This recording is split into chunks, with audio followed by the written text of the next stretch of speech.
Welcome to my channel online study with new style. আজ আমি আমার এই ভিডিওর মাধ্যমে তোমরা যারা এবছরে অর্থাৎ 2025 সালে মাধ্যমিক পরীক্ষা দিতে চলেছো তাদের জন্য তোমাদের পশ্চিমবঙ্গ মধ্যশিক্ষা পর্ষদ থেকে স্কুলের তরফে যে টেস্ট পেপারটি বিনামূল্যে দেওয়া হয়, আজকে তার ভৌতবিজ্ঞান অংশের কিছু গুরুত্বপূর্ণ 2 ও 3 নম্বর মানে প্রশ্নোত্তর এর last minute suggestion video part 1 নিয়ে উপস্থিত হয়েছি আমার এই চ্যানেলে। যে প্রশ্নোত্তরগুলি তোমাদের পর্ষদ টেস্ট পেপার থেকে ভৌতবিজ্ঞানের প্রতিটি পেজের থেকে গুরুত্বপূর্ণ বাছাই করে রাখা হয়েছে, সেগুলি তোমাদের ফাইনাল পরীক্ষার জন্য খুবই গুরুত্বপূর্ণ। সুতরাং আজকের এই ভিডিওটি তোমরা প্রথম থেকে শেষ পর্যন্ত মনোযোগ সহকারে দেখো এবং এই প্রশ্নোত্তরগুলি তৈরি করে নাও ফাইনাল পরীক্ষার জন্য। তোমাদের হাতে যেহেতু আর বেশি দেরি নয়, পরীক্ষা শুরু হতে সময় নেই, তাই জন্য তোমাদের ভালো করে বলছি এই ভৌতবিজ্ঞানে পর্ষদ টেস্ট পেপার থেকে যে গুরুত্বপূর্ণ প্রশ্নোত্তরগুলিকে পার্ট 1, পার্ট 2, পার্ট 3, পার্ট 4 করে আনা হবে, সেগুলি ভালো করে করবে। আজকের ভিডিওতে মূলত তোমাদের 14টি গুরুত্বপূর্ণ ভৌতবিজ্ঞানের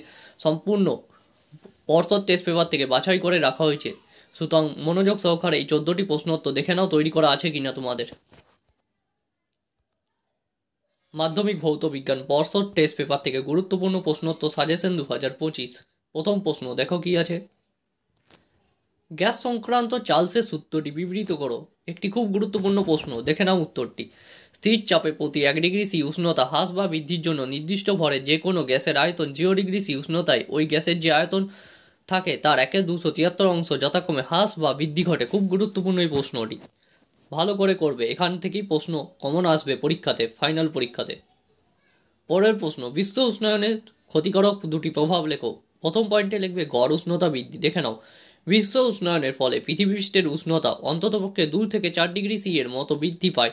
পরের পয়েন্টে লিখবে সমুদ্র পৃষ্ঠে জলতল বৃদ্ধি। ভূপৃষ্ঠের উষ্ণতা বৃদ্ধির ফলে মেরু অঞ্চলে বরফ গলে যাচ্ছে, যার ফলে সমুদ্রপৃষ্ঠের জলতল বৃদ্ধি পাচ্ছে। পরের পয়েন্টে লিখবে রোগের প্রাদুর্ভাব। বিশ্ব উষ্ণায়নের ফলে বিভিন্ন রকম রোগের জীবাণুর প্রভাব বৃদ্ধি পাচ্ছে।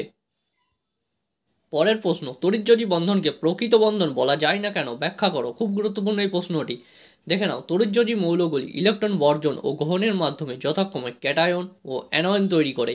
এই আয়নগুলি কুলম্বীয় তড়িৎাকর্ষণ বলের জন্য পরস্পরের কাছে আসাআসি আছে, সেই জন্য এক্ষেত্রে কক্ষপথে কোনো সমাপতন ঘটে না, তাই এটি প্রকৃত বন্ধন নয়। পরের প্রশ্ন, স্থিতিশীল উন্নয়ন বলতে কি বুঝো। উত্তরটি দেখে নাও। এই পৃথিবীতে শক্তি সম্পদ সীমিত, এই কারণে ভবিষ্যৎ প্রজন্মের জন্য শক্তি সম্পদ গচ্ছিত রেখে বর্তমানে ধারাবাহিক উন্নয়ন প্রয়োজন। এইভাবে শক্তি সম্পদ সীমিত হওয়া সত্ত্বেও বর্তমান প্রজন্মের চাহিদা মেটানোর মধ্যে দিয়ে ভবিষ্যৎ প্রজন্মের উন্নয়নের বীজ বপন করাই হলো স্থিতিশীল উন্নয়ন। খুব গুরুত্বপূর্ণ প্রশ্ন, ভালো করে করবে।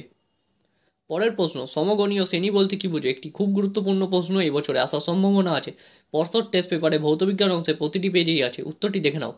একই মৌল দ্বারা গঠিত, একই সাধারণ আণবিক সংকেত বিশিষ্ট, একই কার্যকরী মূলকযুক্ত এবং একই রকম রাসায়নিক ধর্ম বিশিষ্ট শ্রেণীর যে কোনো দুটি যৌগের মধ্যে CH2 পরমাণুপুঞ্জের পার্থক্য থাকলে তাদের আণবিক ওজনে ক্রমানুসারে সাজালে যে শ্রেণী পাওয়া যায় তাকেই সমগণীয় শ্রেণী বলা হয়। পরের প্রশ্ন, সোডিয়াম ক্লোরাইড এর আণবিক ভর 58.5, এই উক্তিটি ঠিক নয়, এর সপক্ষে যুক্তি দাও। দেখে নাও উত্তরটি। আয়নীয় যৌগের ক্ষেত্রে অসংখ্য ক্যাটায়ন ও অ্যানায়ন একজোট হয়ে কেলাস আকারে অবস্থান করে, তাই আয়নীয় যৌগের ক্ষেত্রে পৃথক অণুর অস্তিত্ব থাকে না। সোডিয়াম ক্লোরাইড আয়নীয় যৌগ হওয়ায় বিচ্ছিন্ন NaCl অণুর অস্তিত্ব নেই, এই কারণে সোডিয়াম ক্লোরাইডে আণবিক ভর 58.5 উক্তিটি যথার্থ নয়। এক্ষেত্রে সোডিয়াম ক্লোরাইডে সংকেত ভর 58.5 কথাটি যুক্তিসঙ্গত। এই প্রশ্নটি ঘুরিয়ে আসতে পারে, সোডিয়াম ক্লোরাইড এর সংকেত ভর 58.5 বলতে কি বুঝো, তখন এই উত্তরটাই লিখবে তোমরা। পরের প্রশ্ন, নাইট্রোলিন বলতে কি বুঝো। খুব গুরুত্বপূর্ণ প্রশ্ন, দেখো। 1100 ডিগ্রি উষ্ণতায় উত্তপ্ত ক্যালসিয়াম কার্বাইডের উপর দিয়ে নাইট্রোজেন গ্যাস চালনা করলে ক্যালসিয়াম সায়ানামাইড ও কার্বন উৎপন্ন হয়। এইভাবে প্রাপ্ত ক্যালসিয়াম সায়ানামাইড ও কার্বনের ধূসর মিশ্রণকে নাইট্রোলিন বলা হয়। পরের প্রশ্ন, একটি IUPAC নামকরণ দিয়েছে CH3CH2CHO, এর IUPAC নাম প্রোপানল। খুব গুরুত্বপূর্ণ প্রশ্ন। পরের প্রশ্ন, জিঙ্ক ব্লেডকে জিঙ্কের খনিজ ও আকরিক দুই বলা যায় না কেন, এটা 19 সালে তোমাদের পড়েছিল। এই প্রশ্নটি এবছরে আসার সম্ভাবনা প্রবল। উত্তরটি ভালো করে করবে। প্রকৃতিজাত যে সকল অজৈব ধাতব যৌগসমূহকে ভূগর্ভে বা ভূপৃষ্ঠে বিভিন্ন অশুদ্ধির সঙ্গে মিশ্রিত অবস্থায় পাওয়া যায় তাদেরকেই খনিজ পদার্থ বলে। এই খনিজ পদার্থগুলির মধ্যে শুধুমাত্র যেসব পদার্থ থেকে সহজে এবং সুলভে ধাতু নিষ্কাশন করা সম্ভব তাদেরকেই খনিজ আকরিক বলা হয়। পরের প্রশ্ন, জিঙ্ক ব্লেডকে ভূগর্ভে বা ভূপৃষ্ঠে প্রকৃতিজাত অজৈব ধাতব যৌগ অর্থাৎ এটি একটি খনিজ পদার্থ। আবার জিঙ্ক ব্লেড থেকে খুব সহজে এবং সুলভে জিঙ্ক ধাতু নিষ্কাশন করা যায়, অর্থাৎ এটি জিঙ্কের একটি আকরিক। উক্ত কারণেই জিঙ্ক ব্লেডকে খনিজ ও আকরিক দুই বলা যায়। পরের প্রশ্ন, কার্যকরী মূলক বা ক্রিয়াশীল মূলক বলতে কি বুঝো? উত্তরটি দেখে নাও। যেসব মূলক বা গ্রুপ জৈব যৌগে অণুতে উপস্থিত থেকে যৌগগুলির প্রকৃতি ও ধর্ম নির্ধারণ করে তাদের কার্যকরী মূলক বা ক্রিয়াশীল মূলক বলা হয়। পরের প্রশ্ন,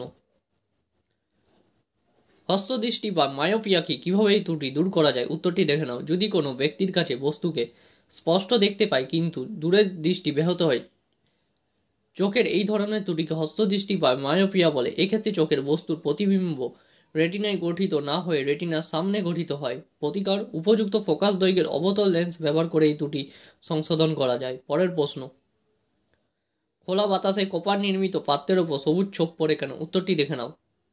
সাধারণত অবস্থায় কপার বা কপারের ধাতু সংকর দ্বারা নির্মিত বস্তু খোলা বাতাসে দীর্ঘদিন ফেলে রাখলে বস্তুটির উপর ধীরে ধীরে অক্সাইডের একটি সূক্ষ্ম আস্তরণ পড়ে। বহুদিন ধরে এইভাবে আর্দ্র বায়ুতে থাকলে বায়ুর oxygen O2, carbon die oxide CO2 এবং জলীয় বাষ্পের ক্রিয়ায় ওই আস্তরণ সবুজ বর্ণের বেসিক কপার কার্বনেট। দেখো